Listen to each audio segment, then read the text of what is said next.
¿Qué tal? ¿Cómo les va? Bienvenidos a un nuevo programa saludable, su programa de salud.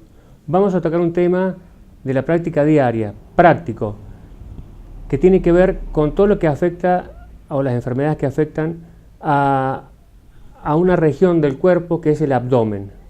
Que no, los dolorimientos o los síntomas que se pueden tener a partir de esta situación o de este lugar no necesariamente pueden ser múltiples las causas y no necesariamente son quirúrgicos, pueden ser reflejo de otro órgano que esté afectado. Y bueno, para tocar este tema hemos invitado al doctor Álvaro Pico, médico cirujano de nuestro medio. Alvarito, muchas gracias por venir. No, un gusto participar, un gusto poder aclarar algunos temas para la gente que, bueno, a veces confunden un poco, la gente por ahí se automedica, por ahí la gente hace cosas que no corresponde y que hacen retrasar a veces los diagnósticos, pudiendo tener a veces soluciones sencillas, se tornan a veces más complejos. Perfecto, sí, el objetivo del programa es siempre es ese, ¿no? Aclarar, que la gente tenga elementos para una consulta temprana, evitar la automedicación, porque especialmente en esta región del cuerpo, a veces algún tipo de medicación, como generalmente se le echa, por ejemplo, al pobre hígado la culpa de un montón de cosas, la medicación puede enmascarar síntomas y eso hace que se demore mucho más, o cuando llega a una guardia o a un consultorio, eso dificulta o retrasa más el diagnóstico, con lo cual también la terapéutica adecuada, y después, bueno, terminamos más con las complicaciones, que si uno consultara tempranamente, limpio de cualquier medicación, el diagnóstico sería mucho más sencilla y la terapéutica sería mucho más rápida y más práctica. Muy bien, con respecto al abdomen específicamente, en tu consultorio, ¿cuáles son en general los síntomas con los cuales las pacientes llegan o en la guardia con respecto a esta región del abdomen? Mira, en realidad lo que habría que hacer es definir un poco lo que es abdomen agudo, porque en realidad acá, digamos, el abdomen agudo es un proceso patológico intraabdominal que habitualmente nosotros lo definimos como de reciente comienzo, ¿tá? Y que se acompaña por lo general de dolor importante y repercusión general a nivel del organismo. Esto nosotros necesitamos que tenga un rápido diagnóstico y tratamiento. Bien. Este abdomen que vos decís, este abdomen agudo, puede ser porque hay una patología previa y se agudiza, se complica, o porque debuta de esa forma. Exacto. A ver, patologías, ahí está lo más importante, que es la historia clínica, que es la anamnesis, lo que uno le pregunta al paciente. La historia clínica nos va a hablar de antecedentes patológicos, de síntomas que tiene el paciente anteriores, que nos van a orientar ciertamente para llegar al diagnóstico definitivo de cuál es la causa del abdomen agudo. Bien. Dentro de cuáles son las causas en líneas generales más frecuentes como causa de abdomen agudo dentro de la experiencia de ustedes. En realidad el abdomen agudo, lo más frecuente y lo más clásico que la gente conoce es la apendicitis aguda. La apendicitis aguda es un cuadro de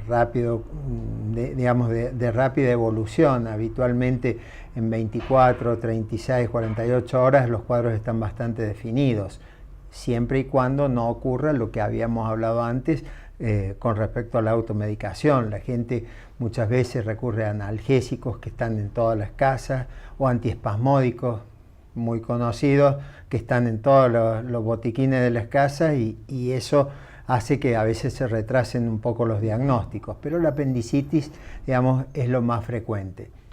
Hay que asociarlo, o sea, también hay que ver, tenemos patologías hepatobiliares, patologías ginecológicas, hay un sinnúmero de patologías que engloban nuestro abdomen. Entonces, obviamente, si es hombre o mujer, tendremos algunas diferencias en cuanto a patologías a buscar, y ver los antecedentes y las horas que lleva el cuadro evolutivo. Por ejemplo, cuando hablabas de patología hepatobiliar, seguramente te referías a los conocidos cálculos en la vesícula. En este punto no es infrecuente, incluso en mi consultorio, que no es quirúrgico, sino que es un consultorio cardiológico clínico, llegar con pacientes que andan con sus piedras y sin problema, o que ya tienen el diagnóstico de hace varios años, que no han sentido nada y que, bueno, seguramente a más de uno se le ha indicado la intervención y, bueno, y como no han sentido nada, lo dejan pasar. En este caso específico, hoy por hoy, la conducta es cuando uno tiene se le diagnostica que tiene cálculo en las piedras, cálculo en la vesícula. En líneas generales, hoy por hoy, la sugerencia es sáqueselo preventivamente o se espera alguna sintomatología en particular para después eventualmente encaminar a un auto quirúrgico. Mira, la patología biliar es muy frecuente hoy en día. Cuando uno ve pacientes con patología biliar, obviamente, si el paciente no ha tenido síntomas, que es un cólico biliar, que es un dolor agudo en lo que la gente le dice la boca del estómago, que es la zona epigástrica, es la parte alta y central del abdomen. Cuando el paciente no ha tenido un cólico biliar típico, por ahí uno puede ser contemplativo.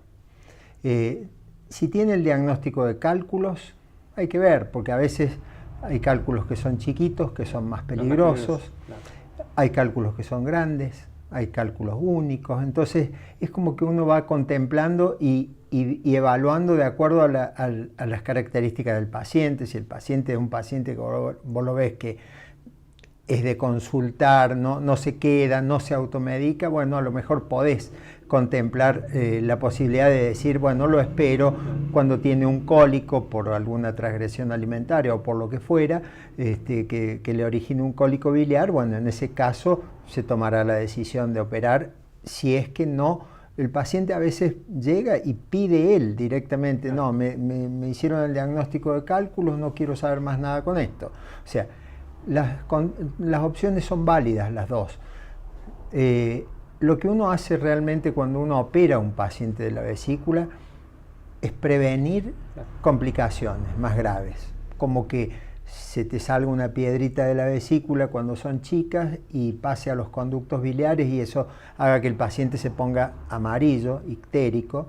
Eso es una complicación que afortunadamente hoy en día tenemos resoluciones que podrían llamarse incruentas, o sea, o no tan agresivas.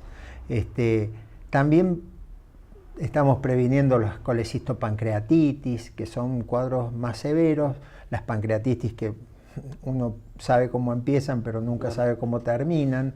Entonces son cuadros que pueden llegar a ser muy severos, que a veces le cuestan la vida al paciente. Entonces lo que uno hace es prevenir, en definitiva, las complicaciones más graves de la patología biliar.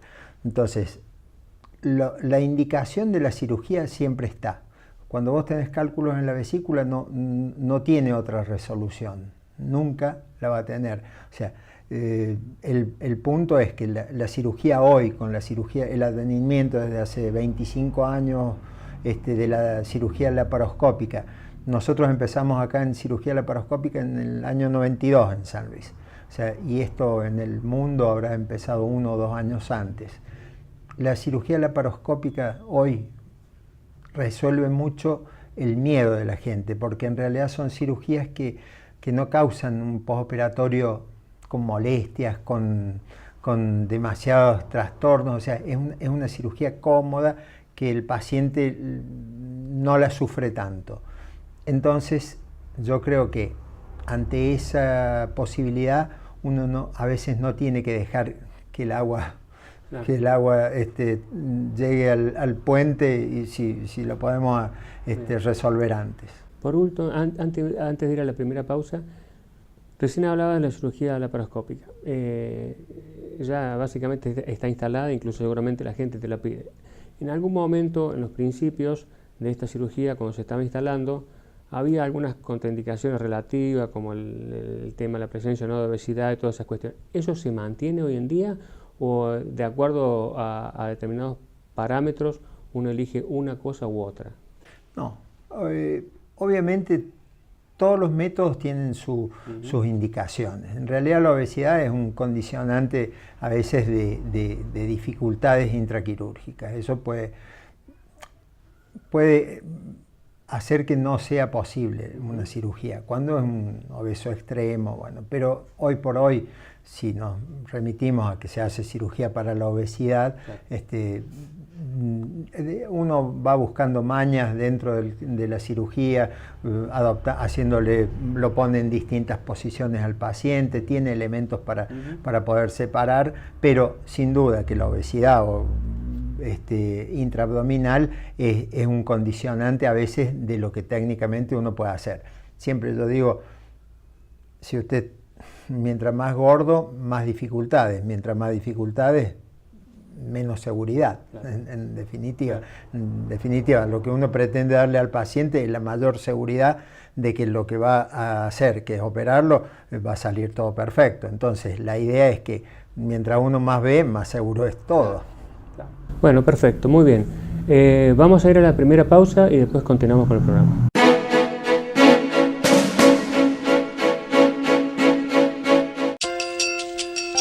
Centro de Diagnóstico y Tratamiento de la Enfermedad Cardiopulmonar. Dr. Jorge Luis Álvarez, especialista en cardiología, imágenes cardíacas y vasculares. Dr. Andrea Guerrero, especialista en neumonología. CEPRIMED, calidad médica y experiencia a su servicio. Mitre 787, teléfono 4410-006.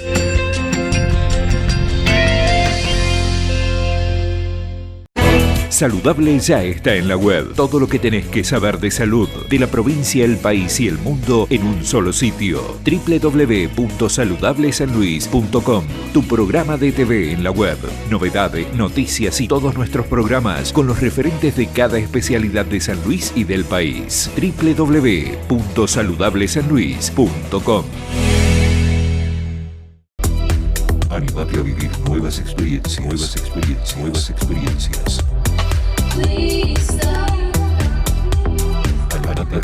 Anímate a ser vos. 4 estaciones. Avenida Iria 417.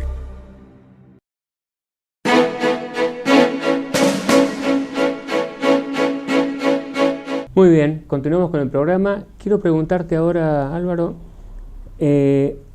recién decíamos, bueno, de los dolores en el abdomen, que por supuesto tienen características, ya vamos a hablar de los distintos tipos de dolor que puede padecer un paciente, pero cuando uno ve un paciente que refiere un síntoma o un dolor particular, más allá de la experiencia, por supuesto, y el examen físico que ustedes realizan, pueden ayudarse en la sospecha diagnóstica con otros elementos para confirmar lo que ustedes están sospechando que ese paciente puede tener para tomar la conducta. ¿Cuáles son esas alternativas o esos estudios complementarios que más frecuentemente ustedes piden, que ustedes tienen como ayuda para confirmar los diagnósticos o descartar los diagnósticos?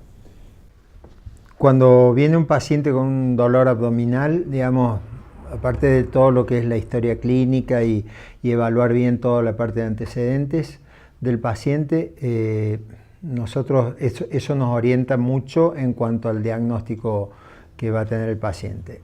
Con respecto a métodos complementarios de diagnóstico, nosotros lo que primero siempre uno hace es un laboratorio de rutina básico que uno lo pide orientado más que nada a la patología que uno está sospechando. A eso uno le puede asociar algunas prácticas como la radiología.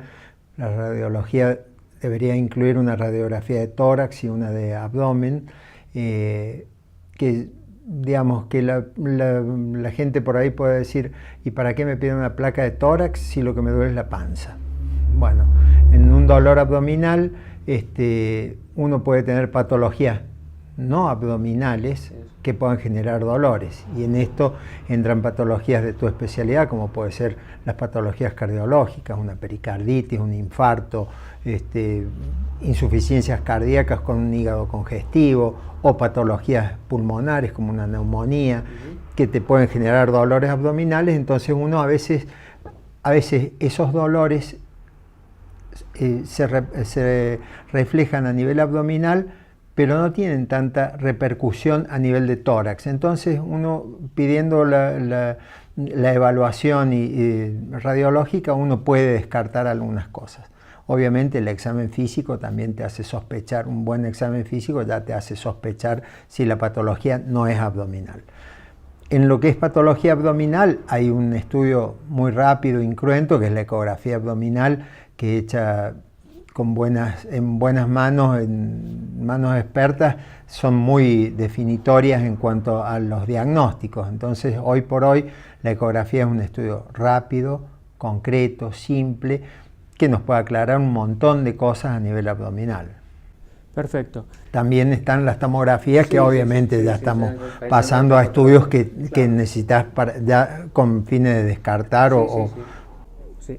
Está claro, lo que siempre yo le digo a la gente, que la clínica y escuchar al paciente, escuchar los antecedentes del paciente y el examen son los elementos más importantes a la hora de tener una sospecha diagnóstica. Dentro de esa sospecha diagnóstica, por supuesto, están los diagnósticos diferenciales, y uno, en base a eso, va a pedir los estudios que más vayan a dar la posibilidad de confirmar el diagnóstico. No pedir estudios por pedir, sino que si no sabemos lo que buscamos, no vamos a entender lo que encontramos. Entonces, uno, en base a lo que arma en su cabeza como sospecha diagnóstica, y dentro de los diagnósticos diferenciales, uno pide estudios tan sencillos como una ecografía abdominal o una radiografía de tórax o una radiografía de abdomen, que puede dar muchísima información. Y a partir de ahí, digamos, delinear las conductas. Eso es así. Así que, digamos, la alta tecnología siempre está indicada para causas muy puntuales y que por supuesto dan información, pero no en la rutina. En la rutina, las cosas sencillas y la valoración clínica del paciente son los que más elementos van a aportar para un diagnóstico. Así que eso siempre, porque por ahí la gente piensa que hay que hacer estudios de alta complejidad para hacer un diagnóstico, y no necesariamente es así. Totalmente, lo más simple a veces es lo que más te aclara. Y en realidad, en lo más simple, que es hablar con el paciente, que el paciente nos pueda aclarar lo que de sus síntomas, de cuánto lleva de evolución en sus síntomas, si antes le pasó, si esto es algo que se viene repitiendo varias veces. Bueno, eso es lo que a nosotros más nos va aclarando el panorama. Entonces no hay que dejar de lado todo lo que es la clínica, lo que los viejos médicos hacían siempre. O sea, antes ellos se manejaban con la clínica, con la anamnesis y con las manos revisando un paciente. Hoy obviamente uno se puede valer de elementos de tecnología, pero tampoco hay que irse al extremo, porque para estas cosas, digamos, con elementos simples uno puede llegar a diagnósticos muy claros y concretos. Te quiero preguntar, dentro de los síntomas, dentro de los dolores que un paciente puede referir en la región abdominal, esos dolores pueden tener distintas características, y a partir de esas características uno también puede sospechar o tener una sospecha diagnóstica de qué puede estar pasando.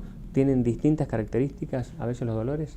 Y los dolores abdominales agudos, que requieren una participación rápida de parte de un cirujano, por lo general son dolores que con rápida evolución, o sea, con rápido desmejoramiento del paciente.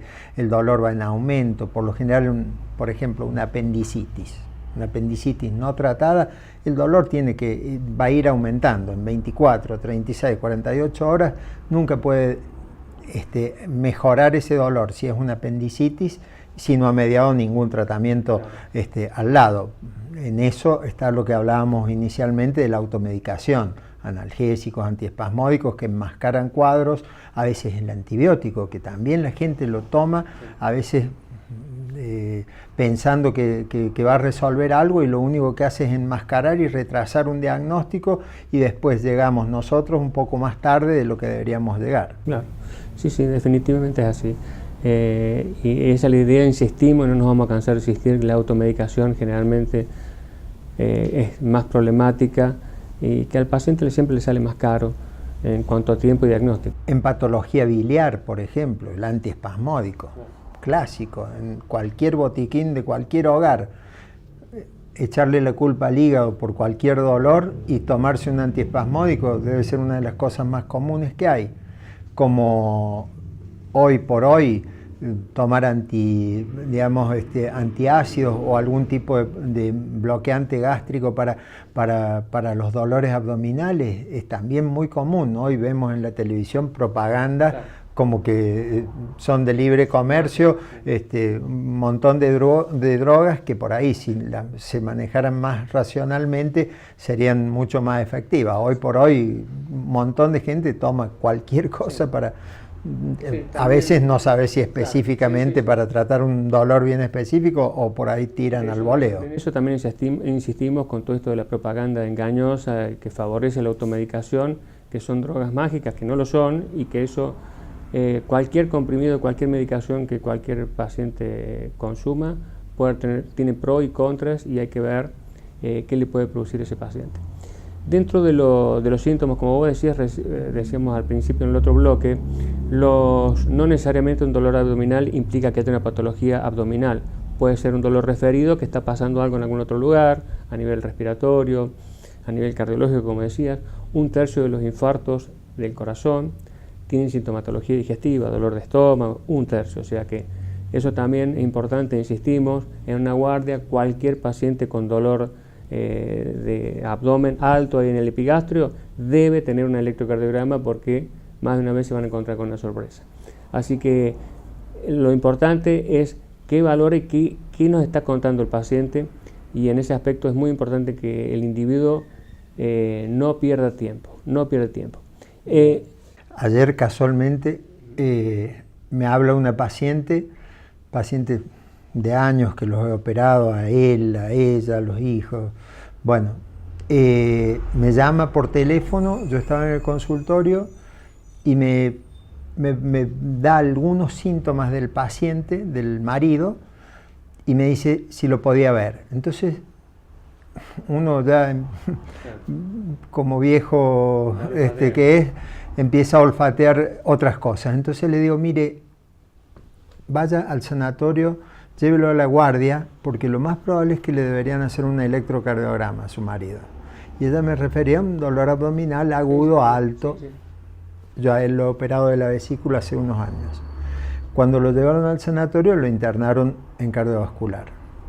Y al otro día a la mañana le tuvieron que hacer un cateterismo y terminó con 2 stents puestos. Sí, así es. Lo más frecuente es que a veces nosotros hacemos mal, y a veces medicamos también por teléfono. Sí. Y a veces puede suceder que ese, por la confianza que hay la familiaridad que hay con tus pacientes, que vos le digas, no, pero dele un analgésico y que me vea mañana.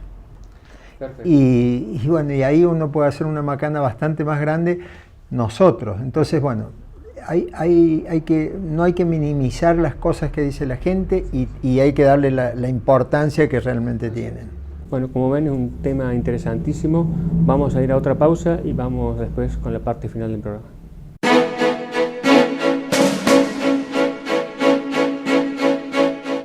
Saludable ya está en la web. Todo lo que tenés que saber de salud, de la provincia, el país y el mundo en un solo sitio. www.saludablesanluis.com. Tu programa de TV en la web. Novedades, noticias y todos nuestros programas con los referentes de cada especialidad de San Luis y del país. www.saludablesanluis.com. Centro de Diagnóstico y Tratamiento de la Enfermedad Cardiopulmonar. Dr. Jorge Luis Álvarez, especialista en cardiología, imágenes cardíacas y vasculares. Dr. Andrea Guerrero, especialista en neumonología. CEPRIMED, calidad médica y experiencia a su servicio. Mitre 787, teléfono 4410-006.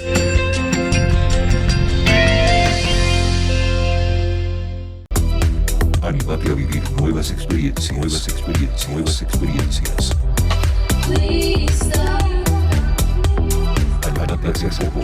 a ser vos. 4 estaciones. Avenida Ilia 417.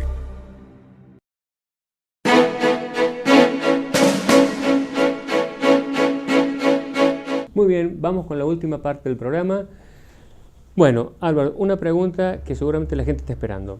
Ese paciente tiene cálculos de la vesícula, vamos a hacer un caso hipotético, y son los cálculos chiquititos, esas ripieras de múltiples calculitos muy chiquititos, que como decíamos son los más riesgosos porque se mueven con mayor facilidad y ellos pueden atravesar los conductos de la vía biliar y tapar.